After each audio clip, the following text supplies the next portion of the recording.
ቃልድ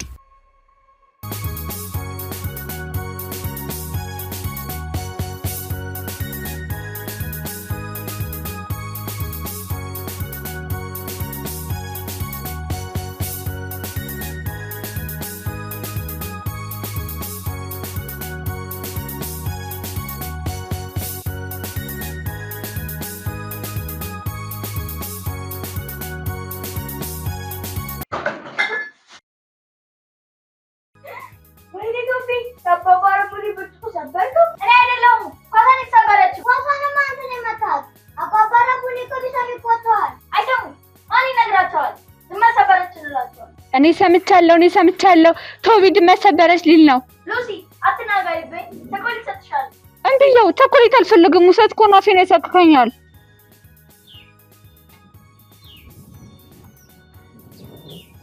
ልጆች የተጫወታችሁ ነው ተጫወቱ ጎሽ እንዳትጣሉ ብቻ ተጫወቱ ጎሽ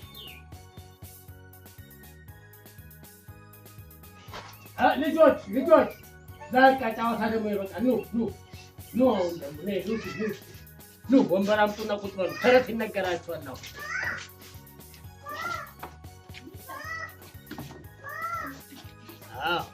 ቁጭ በሉ ጎሽ ልጆች አሁን ደግሞ ተጫወታ መልስ እኔ ያስለመድኳችሁ ጣፋጭ ተረት እነግራችኋለሁ እሺ አባባረ ቡልጊ ፕላን ቀንዳም ድመት በረ ድመት እኮ ቀንድ የለውም ሉሲዬ አንቺ ነገር ሉሲዬ ቀንድ እኮ ያለው በሬ ነው እሺ ድመት ቀንድ የላት ይኸውላችሁ ዛሬ የምነግራችሁ ተረት ስለ እውነት ነው በአንድ ትልቅ ሀገር ውስጥ አንድ ንጉስ ነበረ እና ይሄ ንጉስ በከተማ ውስጥ ያሉ ልጆችን ሁሉ ይሰበስብና ዘርዝሩ ብሎ ዘር ይሰጣቸዋል ታዲያ ይሄንን ዘር ኮትኩቶ ያሳደገ ሰው ንግስና ሹመት ይሰጠዋል አገረ ገዢ ነው ማረገ ይላል ንጉሱ ከዛ በኋላ ዘሩ ይሰጣቸው ነው ሁሉም ልጆች ዘሩ ይሄዳል በኋላ ዘሩ ተክለው ሲጠብቁ አይበቅም ከዛ በኋላ አንደኛው ልጅ አይበቅም ዘሩ ከዛ በኋላ እነዛ ሌሎቹ ልጆች ምን ያደርጋሉ ሌላ ዘር አምጥተው ይተክሉና አሳድገው አበባ እስኪያፈራ ጠብቀው ወደ ንጉሱ ይዞ ይመጣል ከዛኛው ደግሞ ምን ይዞ ቢመጣ ጥሩ ነው ዘሩ ፍሬ ሳያፈራ ባዶ ማሰሮ ይዞ ይመጣል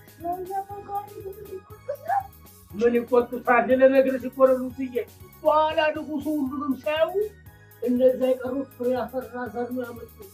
ያኛው ግን ባዶ ማሰሮ ነው ያመጣው ለካ ንጉሱ የበሰለ ፍሬ ነበር የሰጧቸው የማይበቀኝ ሊፈትኗቸው ብለው ነው አያችሁ እነዛ ግን ዋሽተው ሌላ ዘር ተክሎ አመጡ ይሄኛው ግን እውነተኛ ሐቀኛ ልጅ ስለሆነ ትክክለኛውን ዘር ሳያድግ ቀርቶ እዛው የበሰበሰውን ዘር ይዞ መጣ በኋላ ንጉሱ ለዚህኛው ልጅ አንተ ሐቀኛ ነህ ብለው ንግስና ሹመት ይሰጡትና የአንድ ሀገር ንጉስ ሆነ ይባላል አያችሁ ልጆች መዋሸት አያስፈልግም አይደል ውሸት አያስፈልግም ተተረቱ ምን ተማራችሁ ወይ ኮሽ እንደዛ ነው እሺ ስለዚህ ልጅ ውሸት አያስፈልግም እሺ አሁን እዛ ጋር ብትቆን አይቻል ማን የሰበረው እኔ አባባ ስለደበቅኩኝ በጣም ይፈታል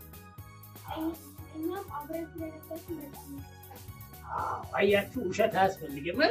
እንዳትዋሹ እሺ ከእንግዲህ በኋላ ውሸት ጥሩ አይደለም ውሸት ሀገር ያጠፋል ውሸት እርስ በርስ ያጋጫል ውሸት ብዙ ነገር ጓደኝነትን ይበትናል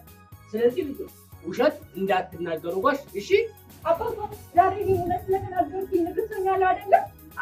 አንቺማ እኮ ሉሲዬ ሁሌም የቤታችን ንግስት እኮ ነሽ አይደል እንዴ ሉሲዬ ንግስታችን ናት አይደል ጎሽ በሉ አሁን ጫወታችሁ እሺ